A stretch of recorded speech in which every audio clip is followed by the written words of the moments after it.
Since its release in 2013, the story mode of GTA 5 has kind of been crowded out by its massively successful online counterpart.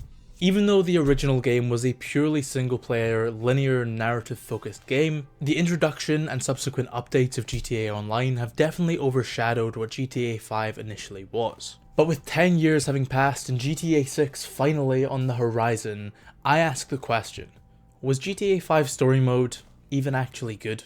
Amongst claims of GTA 4's being significantly better, as well as Rockstar creating the best story the medium's ever seen in Red Dead Redemption 2, I believe the tale of Michael, Trevor and Franklin needs a deeper look.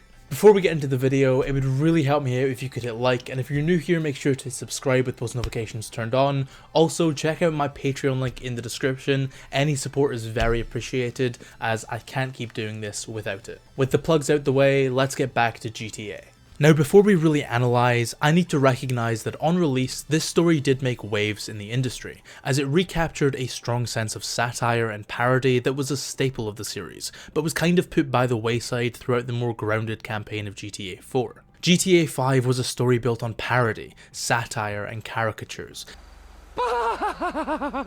It stood as a comedic glimpse into the superficiality of a post-smartphone world, and in that regard it succeeded, and still acts as a time capsule of culture at that time. But in that regard it definitely is that, a time capsule, with undeniably dated elements. This game came about during a pre-ironic internet, and it could be argued that it is one of the influences for internet culture going in that direction. Its critiques of Silicon Valley, of corrupt and invasive governments, and of the hyper-consumerism of modern America are seen as passé, bordering on cliché in the information age we see ourselves in now. But at least from what I remembered, GTA 5 stood as much more than just satire. But I couldn't pin down what that more was. I remembered the Epsilon cult and the pseudo Mark Zuckerberg getting his head blown off. Hello? I remembered Laszlo and Stoner Jesus, but I couldn't exactly remember what made these three characters stick with me so much when I was arguably far too young to be playing this game. But then, almost a decade later, I remembered. Of course, this game begins with Michael betraying Trevor in the cold, harsh winds of North Yankton. But don't worry, I don't have any intention of just recapping the entire story of GTA 5. You know what happens in this story. And maybe more importantly, this story isn't about plot. It's about character. It's about three fantastic characters who each embody a certain narrative archetype. Three protagonists that became iconic in their own respective right. Ladies and gentlemen, may I introduce the Father, the Son, and the Holy Spirit. We begin with Michael, a past his prime bank robber and a traitor to his brothers, who encounters a protege in Franklin that he sees as a chance to redeem his past failures, and to recapture his lost masculinity. He keeps this pseudo-father figure appearance up with his adopted son, with certain character deficits sparking up in each of his early missions, an uncontrollable rage pent up from years of apathy, a striking, self-deprecating sarcasm that he spouts as a defense mechanism against his antisociable nature, and an inability to connect with his family, who see him not as the vicious and successful criminal he once was, but as a pathetic, out-of-shape old man clad in flip-flops and cargo shorts. You know, you're a real asshole. What did you just fucking say to me? Michael is the image of a man who has lost his purpose, who has lost a higher meaning in life, and who's replaced that higher meaning with vapid distractions. But those distractions can only take him so far, and his severe lack of purpose leads him down erratic paths, leading to conflicts with mob bosses, government agencies, and mentally unadjusted billionaires. But like I said, this erratic nature is merely a defense mechanism. It's the characterization Michael's presented with at the beginning of the game, but it's not his true nature. It's not until Trevor comes into the picture, until he falls further into the underworld of Los Santos, that his true character shines. This true character comes out when he begins playing with words, when he begins slyly undercutting Franklin when he sees a new opportunity to gain purpose outside of crime. More specifically, he's presented with the opportunity to work with a famous Vinewood movie producer, and so he sells Franklin off to Devin Weston. He speaks to Franklin like he did at the start of the game, talking about opportunity, but he refuses to allow his true motivations to slip, manipulating his so-called brother. Following this, he does the same with Trevor once again, dragging his old partner in crime into a job with Martin Madrazo that leads to even more conflict. I asked for a fair day's pay after a fair day's work. Then he kind of got a little angry, so I admit, I kind of got a little angry. Did you kill him? What kind of fucking animal do you take me for? No, I didn't kill him. Oh, fuck.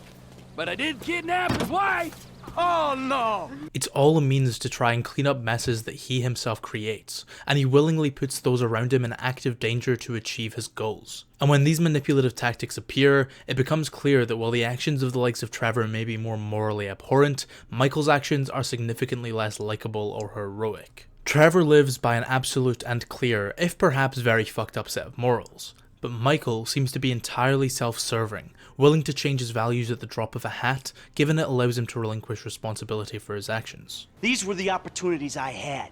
At least I took them. It's not until Michael is truly faced with the consequences of this lack of moral virtue, when his family leave him and he's left with nothing, that he realizes that what he sought all along was never to live a simple life. What he truly wanted was to live honest to who he was, who he is. His idea of a glorious life in Los Santos that he pitched to Amanda all those years ago was what he believed to be the right thing to do. But she never needed an illustrious, hyper-safe life. She just wanted to live alongside the man she fell in love with. A man Michael can become once again, by doing the one thing he's refused to ever do throughout his life.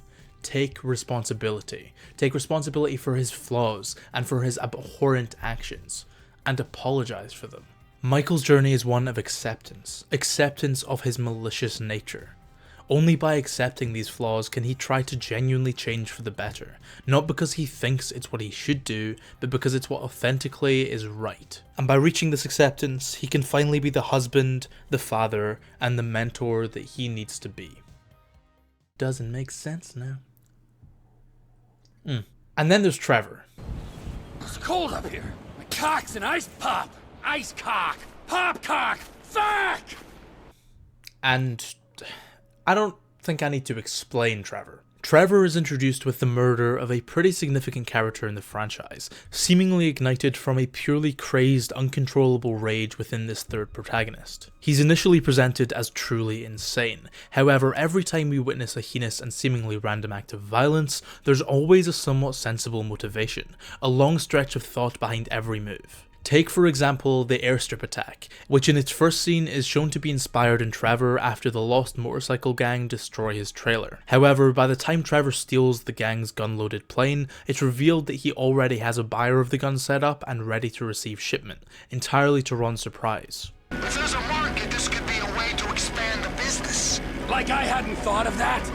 We might be able to buy into Oscar's thing, but leave that to me, Ron. Trevor plays the insane fool in the same way Michael plays the retired old man to try and hide his true nature. An incredibly intelligent and calculated, yet insanely damaged person. From this point forward, it's established that Trevor's unhinged nature, whilst partially inherent to who he is also a mirage he hides behind, and one that he plays up to increase fear and loyalty in those around him, as to continually expand his criminal empire. This aggressive takeover of the Sandy Shores region is brought about after Trevor sees his ghost, his old brother in arms, come back from the dead, and living in what he considers a real den of snakes, the City of Saints. But as he enters the self-proclaimed center of civilization, it takes no time at all for us to witness the same animalistic nature of people that Trevor was used to in the desert rear its ugly head in the street of LS, whether through Laszlo's publicly humiliating talent show, Floyd being cucked by his maniacal girlfriend,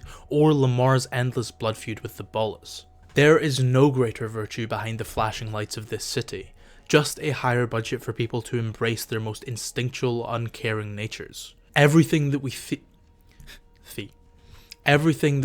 through the eyes of Trevor is a continual representation of this world that we thought we were becoming familiar with, now presented with a low moral bar that the city time and time again fails to reach. By the time Trevor's fully settled in Los Santos, it feels just as remorseless and chaotic as he is, which, if anything, simply empowers the critiques of modern culture that the game presents. That being said, these cultural criticisms are far from biting social commentary. They lean almost entirely on extreme stereotype, and more importantly are often just said out loud by the characters. Of course GTA 5 is a comedy, and it presents a world in which subtlety isn't exactly a hot commodity, but it's always disappointed me that the cultural commentary wasn't a little bit more biting than phone bad, self-obsession bad. There's nuance and subtlety in a significant portion of the character writing in the game, so I see no reason why that couldn't be implemented more throughout its entire sphere, so we didn't need to hear Jimmy go on another 5-minute rant about how terrible a father Michael was, or, God forbid, listen to the fucking cringe-inducing hipster conversation Michael and Trevor have on their drive north of the city. What the fuck are we talking about? You are a hipster. There is nuance in parts of the writing in this game. I just wish it applied to the entire spectrum. But back to Trevor. We immediately see his business mind kick into action, hunting for scores across the city to ensure his old unretired friend stays unretired. At least that seems to be the driving motivation for his continued battle against Merryweather. It's clear that a fairly sizable part of Trevor's soul never left that cold, stormy town in North Yankton, and with his belief that Brad is still alive, he shows a desperation to revive what his life was then, to relive the outlaw life with his brothers, not a care in the world, taking scores and driving off into the sunset. But of course, that reality doesn't exist anymore. Brad's dead, Michael has his family, and Trevor's left hunting a new cohort, first in Ron and Wade, then in Lamar and Franklin, but nothing quite brings that level of fulfillment that his younger days did. I got more to lose than you. Never a truer word has been spoken, brother. Now pull the fucking trigger! In this way, GTA 5 kind of acts in a similar way to Trainspotting 2, exploring how masculinity can change, adapt, and evolve as people age. It's a kind of hyper-violent midlife crisis simulator, presenting Franklin two very unappealing aspects of middle age. The bitter, lazy early retiree, or the crazed drug smuggler in denial of the passing of time, desperately clinging to an idea of what his life is meant to be. Trevor has an innate fragility of self-identity. He's defined by his crimes and his criminal empire, unable to break out of his own stereotype despite clearly being more intelligent and capable than those he surrounds himself with. When this self-fulfilling, stereotypical nature is called out, he throws up a shield of trauma, which, whilst undoubtedly a core element of Trevor's character, prevents him from breaking out of his confined pathways. Fuck, no, I'm not funny. Fucking asshole! Oh, fuck, I had a difficult childhood. He's able to hide this fragility of self via the fear and terror he spreads, and takes every opportunity to strengthen that impression. Interestingly, Trevor's mirage of terror is one that's completely seen through by Michael, and by extension Franklin, meaning that the man's intimidation tactics are rendered useless, and in this way, Trevor is put on a level playing field, and is able to cooperate with our other two protagonists in a way that he can't do with anyone else. Even when presented with the opportunity to torture and kill a suspect by the FIB, Trevor ensures that he is in control of the situation, and of his own mind, even when that means letting the man escape the country. See, Trevor's story works so well because despite the clear inherent rage, there is a strong set of underpinning morals and values that guide every action he takes. So as he enters the picture and we see this twisted yet defiantly principled man, we then get a different perspective on Michael, a perspective that up to this point has been slightly blurred by his protagonist's nature. As I said earlier, Michael's nature of character deteriorates as the game continues, until eventually even Franklin sees through his twisting of the truth for his own gain, and that comes from recognizing just of how much what Michael does contradicts his own apparent moral virtue. That is, until he reclaims his family as his highest priority. But without Trevor there to challenge Michael's moral defects, it would have been all too easy to go smooth sailing along the game, just considering him a run-of-the-mill criminal protagonist. It isn't Martin Matrazo, Steve Haynes, or Devin Weston that are Michael's greatest challenges. Sure, they make him carry out dangerous and vicious acts, but they don't push back against his moral sense of character in nearly the same way that Trevor Phillips does. What Trevor adds to the story is a complexity in both plot and characterization that doesn't permit the heinous actions the character takes to be glossed over. Ironically, the most vicious madman in this entire game also comes to act as its moral center. Franklin stands as the youngest of the three characters and is often the most overlooked of the group, sometimes being seen as a boring hero archetype in comparison to the other two more complex characters. However, I'd argue the thing that makes Franklin interesting is exactly that he gets perspective on both sides of the men who kind of act as his deranged pseudo-older brothers. On the other side of his life, he has Lamar and Tonya, who despite perhaps not being quite as deranged, definitely live life with their own sets of issues. That being said, at the beginning of the game, Franklin is very much not just an innocent everyman. He is chasing money at every chance he gets, and although he may have good reason for it, it blinds everything he does, and leads him to oftentimes simply just go along with the more problematic plans of those around him. I just worked the fucking repo. I appreciate a kid who follows orders without taking responsibility. A lot of people have at times called Franklin a passive character, and although I think that does apply, I don't think it's a mistake on the part of the Rockstar writers. I think Franklin's greatest issue is that passivity, that willingness to leap into any opportunity that can possibly satiate his lust to escape his life in the inner city, and I think it's this passivity that makes the final choice in the game so poignant. As the game goes on, especially in its later chapters, Franklin becomes less willing to participate in the suicidal plans of those around him, as he simply gets more comfortable. However, that passivity is replaced with a genuine care for his brothers and for the people around him, and we see that progress steadily, an arc which isn't quite complete until he's presented with the choice: kill Trevor or kill Michael. Or of course, team up and take down their adversaries together. The reason this choice works is because Franklin's motivations aren't completely 100% solidified. We know that he genuinely cares for Lamar, and we can understand the relationships he's built with Michael and Trevor, but when every action he's taken throughout the course of the game has been self-beneficial,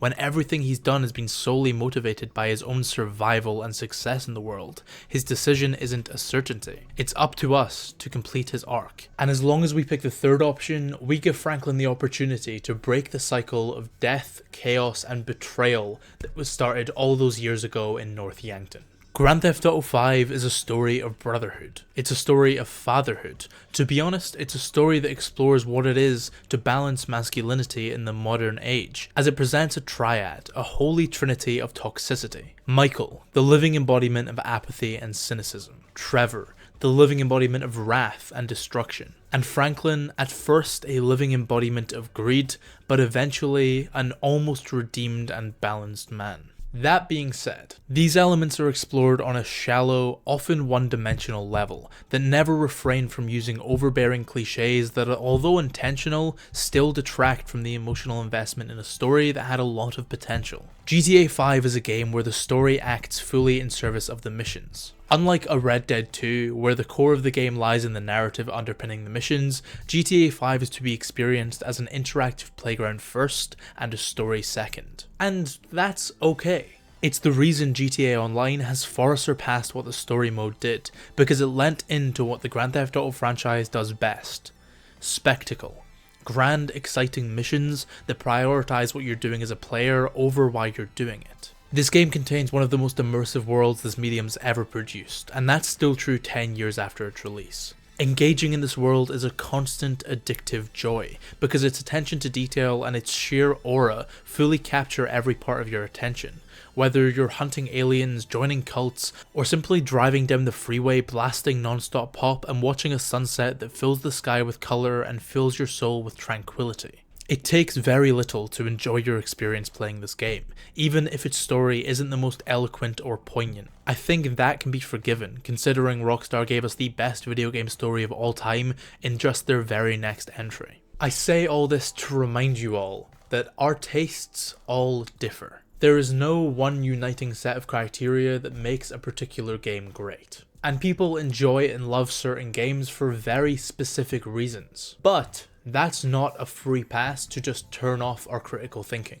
I love GTA 5. I will always adore it for the sheer nostalgia and joy it brings me. But that doesn't mean it's perfect. And what I've tried to stress on this channel for going on 4 years now is that we always must criticize and critique that which we love. Not out of some pessimistic attitude, but purely to keep our mind working. To constantly be educating and reminding ourselves how to think critically. In a world where there is infinite spews of content to consume, it's essential we retain our ability to think and criticize, or else we do truly just become mindless consumers. And I don't think deep down that anyone wants to be that. GTA 5's story is alright. Its character writing and world building is excellent, however, the themes and motifs that it plays with are shallow and one-dimensional. Its plot is messy and its pacing at times is all over the place. But just because I can recognize that the story is not that good, doesn't mean that I don't also love it.